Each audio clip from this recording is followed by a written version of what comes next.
Alright, ladies and gentlemen, it's time to go over some more things that will prove confusing if we don't go over them. Now, there are many special abilities that do certain things that are not necessarily straightforward in what exactly they do. So we really need to go over certain special ability terminology and what these special abilities imply. Alright, so first on our list is one of my favorite special abilities, banding. What banding is usually banding is on character. Well, no, that's not necessarily true. Well, anyway, regardless. Banding allows you to add characters into battle. So instead of just having one character in the field of battle, you may have 2, or 3, or 4, or even more, depending on how your banding works. When 2+ characters are in battle at the same time, they are regarded as a combined force in terms of strength and toughness. I've been debating this with like-minded individuals lately. Special abilities are not necessarily combined. There are special abilities that are just... the special ability of the new character entering battle is applied because they are entering battle. But, for example, just because one character in battle has access to a site does not mean another character in battle also has access to the site.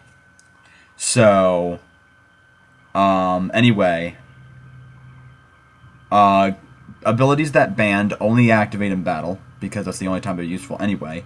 It can be on a character, it can be on an enhancement. If the character or the enhancement that allowed the banding is somehow removed from the battle, the character banded into battle does not leave. That card is not holding that card in battle. It's just what allows that card to enter battle in the first place. So here is the evil character King Resin. When King Resin enters battle, his special ability activates, and his special ability is that he can band to King Pekka. So you can band King Pekka into battle from your territory or your hand. So now, instead of just having King Resin, a gray character with 7/8, now you have King Pekka as well, a Crimson Brigade character of 8/5. So they block a rescue attempt together with the combined stats 15/13. And now you can play Gray Brigade enhancements or Crimson Brigade enhancements into battle. That's banding. Then there is capturing. Capturing is effectively taking a character and treating it as a lost soul. This is the evil character, the Entrapping Pharisees. When the Entrapping Pharisees enters battle, you may remove a New Testament gray card, enhancement or evil character, from your hand and capture a human hero in battle. Now, your opponent can evade this by discarding a card matching the hero's brigade from their hand. But what does capturing mean? When the Entrapping Pharisees captures a hero, your opponent's hero is placed into your land of bondage and is treated as a lost soul. If your opponent couldn't get around this and that was the only character that they had, their rescue attempt immediately fails, because a lost soul does not rescue. So that's how the Entrapping Pharisees would work. There are many kinds of capturing abilities. This is one of the very few capturing abilities you can actually activate multiple times and just constantly. So the Entrapping Pharisees is a decidedly dangerous card. Then there is conversion. Evil characters and heroes can capture.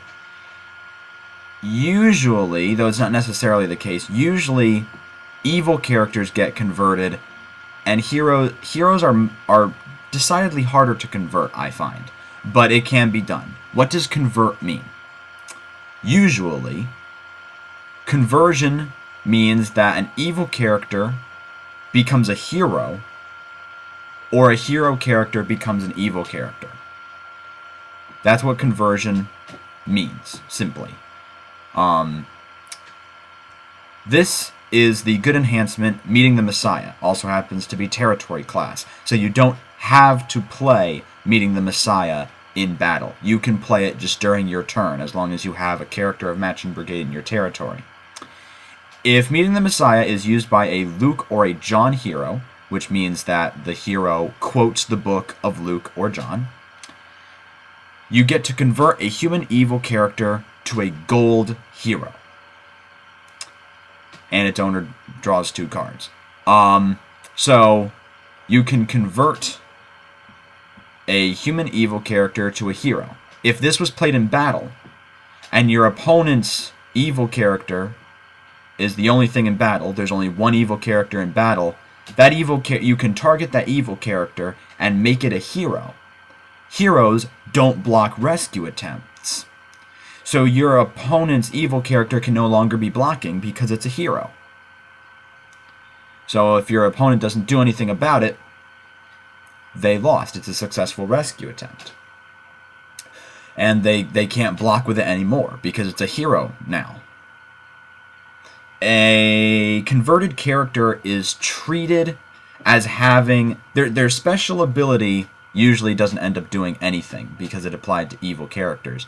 Their special ability would still activate, their abilities remain the same, and a card that converts will specify what brigade it becomes. Obviously, it cannot stay in the evil brigade that it had before, so the card that converts it will specify what brigade hero it will become. Then there are diseases. Diseases are cards that will affect heroes over a longer period of time. This is the Crimson Disease without food. Without food will decrease a hero by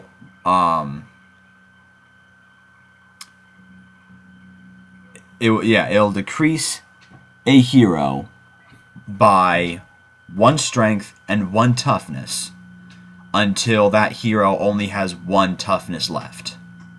As long as that hero is affected by without food, the hero must allow the evil character that would be blocking a rescue attempt that it makes to have special initiative. So regardless of initiative, standard initiative, they would be able to play the first enhancement in battle.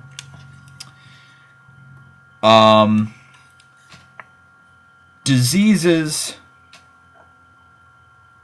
are, if I'm not very much mistaken, you do still have to play a disease during battle. You do still have to play a disease during battle in accordance with the rules of initiative. I have never seen anything stated otherwise. So you can't just play without food during your turn. You have to play it during battle. You do still have to play it during battle. The hero does not have to be the hero in battle because the card does not specify that.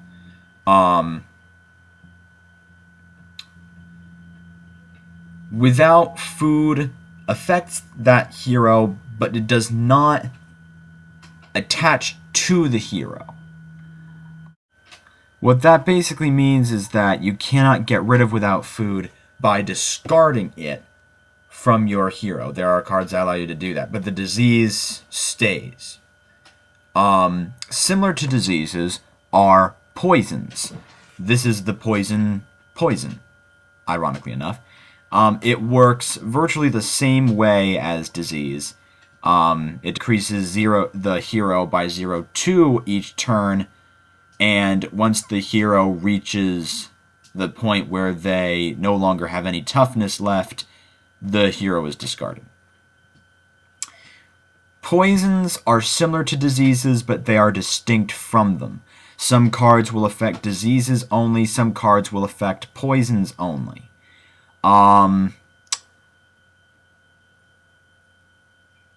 Not every disease will explicitly say on the card that it is a disease.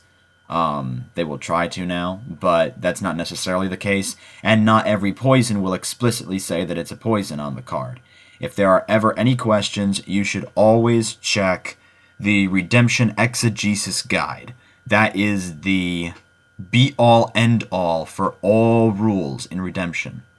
Even then, it's not always straightforward, and that's where you head to the forums. But regardless, if you are ever wondering if a card is a poison or a disease, always check the Redemption Exegesis Guide. Then there is First Strike. First Strike basically works like this. If you've played Magic before, this should seem familiar. In Redemption, First Strike takes care of mutual destruction by number situations. If your character has First Strike and the battle would be mutual destruction by numbers, which is to say that your strength is higher than your opponent's toughness and your opponent's strength is higher than your toughness, and you're both losing by numbers, but you have First Strike, if the battle resolves as a mutual destruction by numbers, only your opponent will get discarded because you have First Strike. First Strike prevents you from basically prevents your character from being discarded from a mutual destruction by numbers situation. It's pretty sick. God's Provision works it out perfectly because it actually makes your stats, it makes your abilities equal to your opponent's evil character's abilities so that you get First Strike, and it will always be working unless, of course, your opponent isn't winning. So it's a pretty solid card. Moving on, Healing.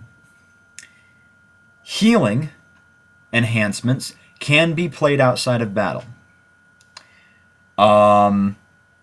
If a card is affected by a disease, if a card is diseased or poisoned, healing it disposes of the disease and the poison and reverses the effects. It takes care of the effects. A hero's abilities are only decreased when they are diseased or poisoned. If they are no longer diseased or poisoned, then their stats revert to normal. A healing enhancement can also, if a healing enhancement is played during battle and your hero is being discarded, is in the process of being discarded. Not that it's already been discarded, but it is being discarded. You can play a healing enhancement to protect it from discard and return it to your territory. Virtually all healing enhancements are good cards. This is the exception. Healing of Naaman happens to be an evil brigade enhancement, and the reason is basically so that Naaman can use it. Naaman is a Grey Brigade evil character, and if Naaman, here it says, heal your human evil character and convert it to a hero in the brigade of your choice.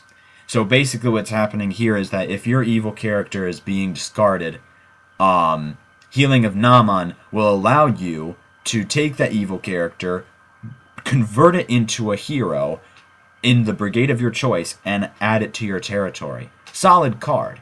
And the major reason why it's an evil brigade enhancement, an evil enhancement is so that the evil character Naaman could use it. If you don't know the story of Naaman, look it up, 2 Kings.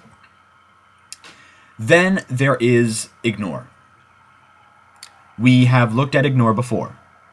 To clarify, Ignore means that a character which ignores another character cannot affect the card they are ignoring and the ignored card cannot affect the card doing the ignoring.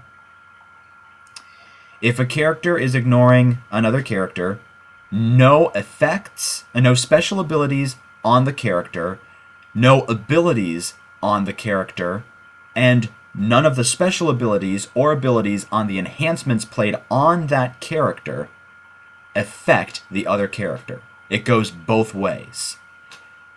This is a successful rescue attempt because you are walking right past your opponent's evil character as if they weren't there. So if your Purple Brigade, hero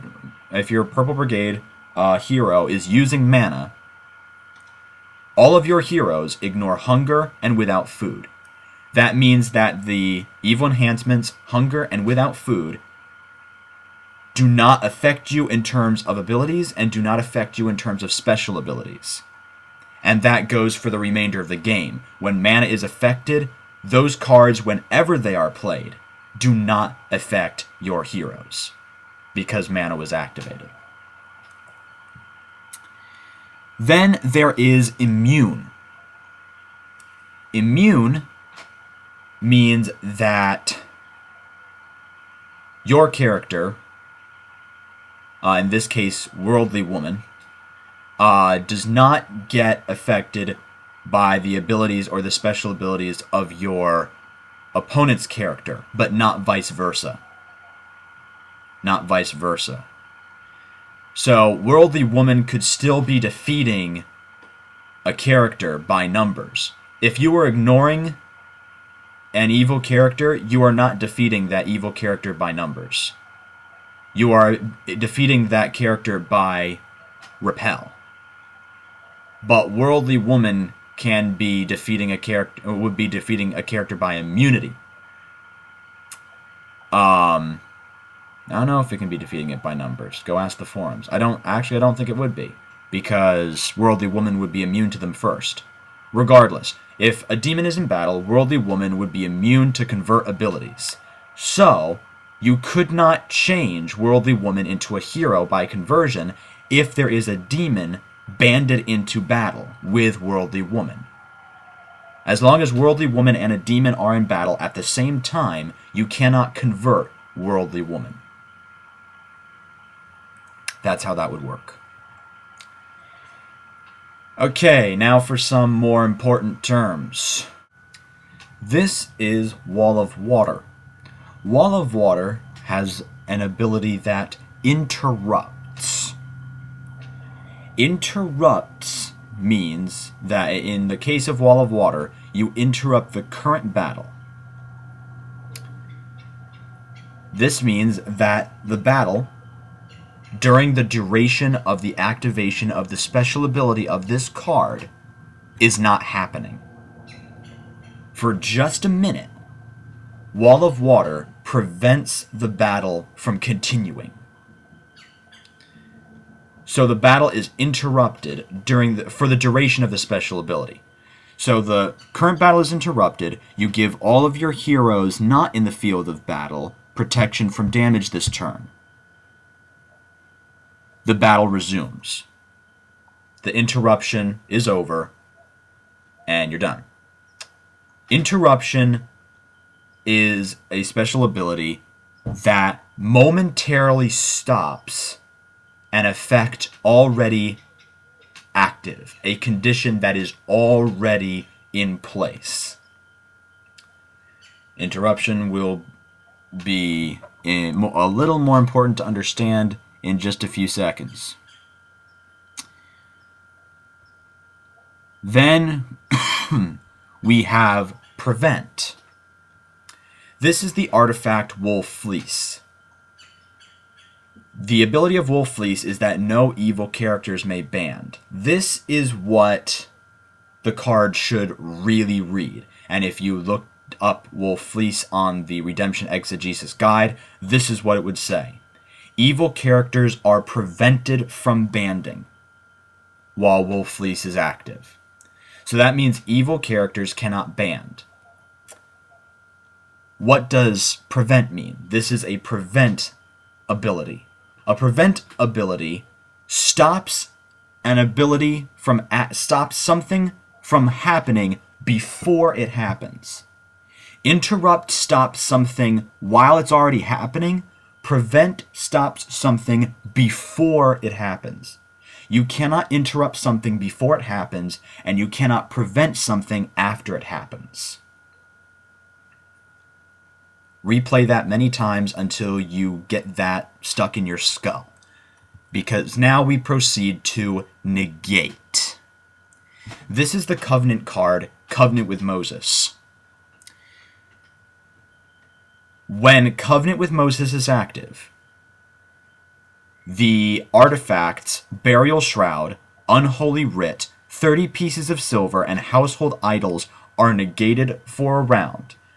You can activate that special ability twice. What does negate mean? Negate, in Redemption, means that you interrupt a special ability and then you prevent it. I will repeat that. When you negate something in Redemption, you interrupt it and then prevent it. The idea is, if you are interrupting a card or a special ability, you can then prevent it before it activates again after the interruption is done. So when you negate, you interrupt a card and its abilities, and then you prevent it before it can be reactivated after the interruption is complete. So negating is interrupting and preventing together. If a card interrupts and prevents, it negates. If a card negates, it interrupts and prevents. We're going to go in even greater detail in just a little while. Then there is setting aside. Cards that set aside. This is the Fortress Potter's Field. As you should remember, a fortress is usually placed in the fortress pile in your territory. There are multiple fortresses that will tell you to set Potter's Field aside instead. That means you put it in the set-aside area. It is not in play. It is set aside. And while Potter's Field is set aside, your heroes, when they are discarded, are placed in Potter's Field instead. It still counts as discarding the hero, but they're placed in Potter's Field instead of the discard pile. That doesn't seem to do much, but just as a heads up, there are cards that allow you to take cards from your Potter's Field, but not from, your discard pile. So, some people like to run Potter's Field. When a card is speaking of a set-aside ability or set-aside enhancement, however, they will usually be talking about a set-aside enhancement. This is the set-aside enhancement, Patience. Set-aside enhancements should be played during your turn, not during your battle phase. Your battle phase is part of your turn, but I mean not during your preparation phase. Hey, let's put it that way. Not during your it should be played during your preparation phase or your discard phase, not during your battle phase. What does Patience do? It's a green enhancement. You play it if you have a Green Brigade hero in play. You take a hero and you set it aside. During your upkeep phase, you should be placing a counter on your hero set aside with Patience. When you choose, you discard Patience and return your hero to your territory during your preparation phase.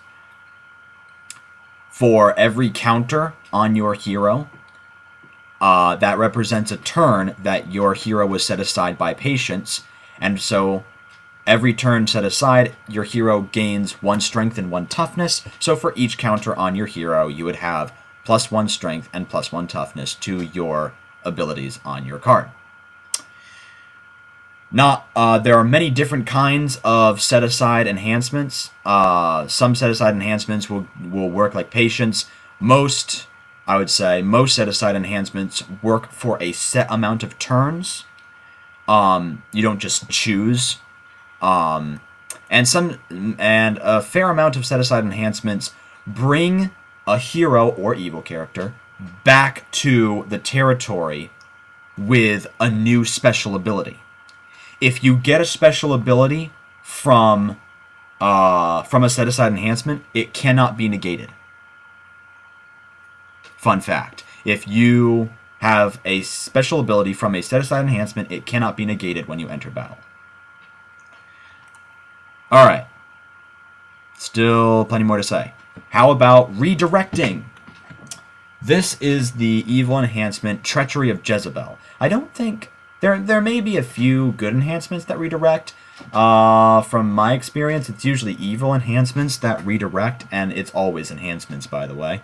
Redirect means that you take a certain enhancement, its abilities and its special abilities, and you play it as if your evil character was playing it. So, you gain the abilities, you gain the special ability that happened. So you would interrupt the enhancement played, and you would redirect the abilities and the special ability to your opponent in however way that would work. Redirecting is uncommon, but redirecting is dangerous.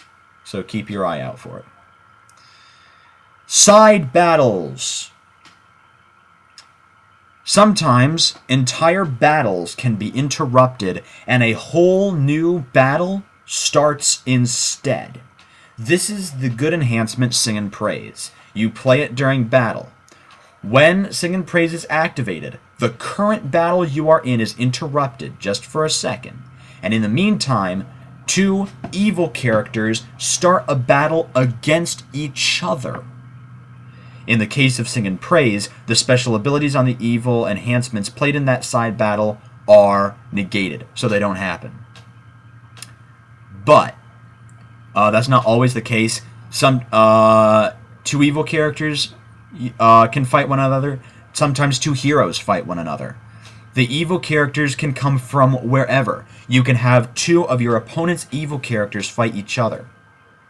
What that will usually accomplish is that your opponent will have to battle himself and will have to determine which of his evil characters is going to lose, which could suck. That's the initial purpose of Sing and Praise. After that side battle is done, you go back to the main battle. Can you have a side battle from a side battle? Technically, it's possible. You can have side battles going on ad infinitum, but that's very, very rare. Side battles don't happen that much, but they can be devastating when they do occur. So yeah, side battles. Stuff happens. Withdrawing from battle. This is the good enhancement, Visions of Iddo the Seer. The battle is interrupted, and you return all your heroes and good enhancements in battle to the hand, except for Visions of Iddo the Seer. What withdrawing is that your character or characters in battle leave battle by themselves. They leave the battle by themselves. They are protected from harm. Special abilities do not affect them when they are being withdrawn, unless a card states otherwise, because the battle is interrupted when they are withdrawn, and the battle just ends. The battle just terminates right then and there. Of course, if an evil character withdraws, then the hero is no longer blocked, so they can make a rescue attempt. But if a hero withdraws, then the battle is just over. Alright, so that takes care of that. But now we have to learn about rock, paper, scissors. However, I think we can both agree that this video is long enough as it is. So we're going to save that for the next video, actually. So, yeah, believe it. In the next video, we're going to be playing rock, paper, scissors.